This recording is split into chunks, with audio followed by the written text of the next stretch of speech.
never going to be his number one. This is a really common struggle for new step parents and maybe not so new step parents, because I did struggle with it twice in the different period of my stepmom journey.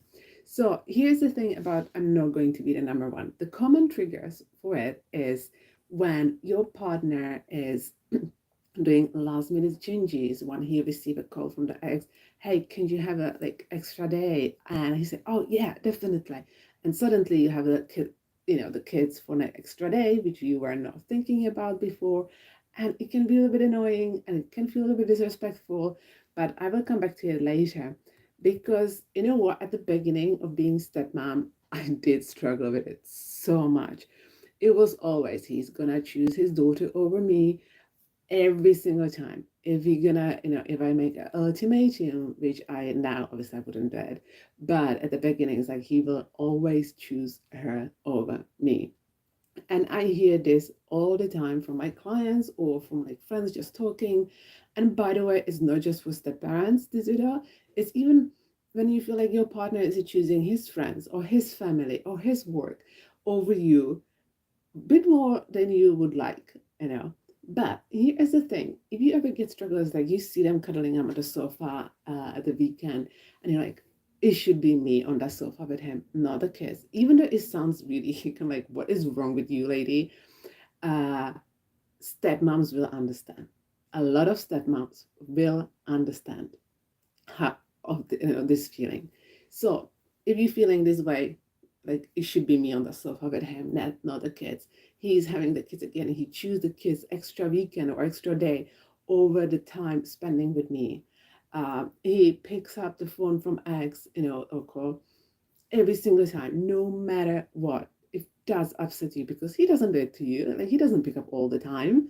And suddenly with the ex, he does it no matter what. Even if you have a nice evening, suddenly the ex is calling and he's like, yep, talking to her. It's like, again, he choose her over me. I'm not the number one. There are a lot of triggers. And one thing you need to understand is you don't make him your number one all the time. Sometimes you choose your friends, family, yourself, your pet, whatever, whoever. You choose it over your partner. So in that moment, you're not making him number one, because if you would make him number one all the time, you probably not have many friends, or your relationships all over will be messy because you will be choosing everyone but no, the other way around. You will be choosing him and not your friends. Know your well being, know your mental health, know yourself. So you cannot expect your partner to choosing you every single time 24/7 if you don't do it for him, right? It's just like it makes sense. If you say it this way, it does make sense. And one thing about the last minute changes schedule, it's really it comes down to respect, and is a part of this, like I'm never going to be number one, is a part of it. Because if you have the mutual respect and he lets you know, or if you feel like he doesn't let me know about the last minute changes, then it's your responsibility to say, hey, okay, that was enough, you need to let me know. I want you to ask me if I'm okay with that. Of course I will be okay with that. 99.9% I will be okay with that.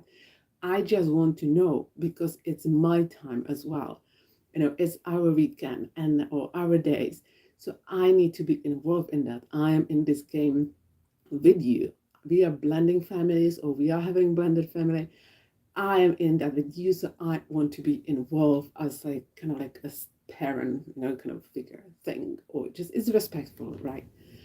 So that's another thing, have that respect, set your boundaries, and create a rules or kind of like how you're gonna apply the last minute changes. Another thing about not gonna be his number one is you need to deal with your jealousy, your envy, your insecurities, and your triggers. No one else is coming to kind of thing for you or fix that. You need to deal with that, obviously with the coach or someone who can guide you and help you out, but you cannot move on and deal with this insecurity or the feeling that you're not going to be number one without dealing with this nasty feelings and triggers. Because I know it hurts. I know it hurts when you feel jealous. Oh, with the kids, over the kids. It sounds so silly sometimes when you say it out loud. Or there are things you don't even want to tell your friends because it's just like, how are you gonna tell them? It's embarrassing. Like you cannot say that like I'm jealous of his kids. It sounds stupid. But I'm sure if you're a stepmom, you I think you get me. You understand that there are so many feelings, so many triggers, so much insecurity, jealousy, envy, and a lot of stuff we have to deal because we just get it triggered, and that's normal. I'm still getting triggers and I'm in this game for quite some time. But I learned how to deal with it much better and in much successful way. And I'm here for you. I'm here to help you. I'm here to support you. I'm here to hear all the nasty thoughts you have and you're scared to tell to someone because they will think you're a horrible person. And you're not. You're not a horrible person if you're jealous of, that he is cuddling up with the kids instead of you. I know it sounds silly. I know it sounds horrible, but it's real. They are real feelings, and you need to address them and not just dismiss them. I'm here for you if you need any help, any support. Let me know. Get in touch with me. And what else do we have there? So you need to just kind of okay. So all you need is stop blaming the Blanda family. Oh, it's because of the kids. Or it's because he's got divorced. It's because of da da da da da, and he's not making me the number one. No, it's your responsibility. Acknowledge. I'm not making him number one 24/7. So why would I should expect him doing the same? Deal with your triggers, envy, jealousy, upset, whatever is there. You need to deal with that. You need to address it, and you need to do it powerfully and successfully. And get the respect you need and you want. So if it's creating the boundaries for yourself, it is in being in communication really like properly, not just like telling him, but really have the conversation with him.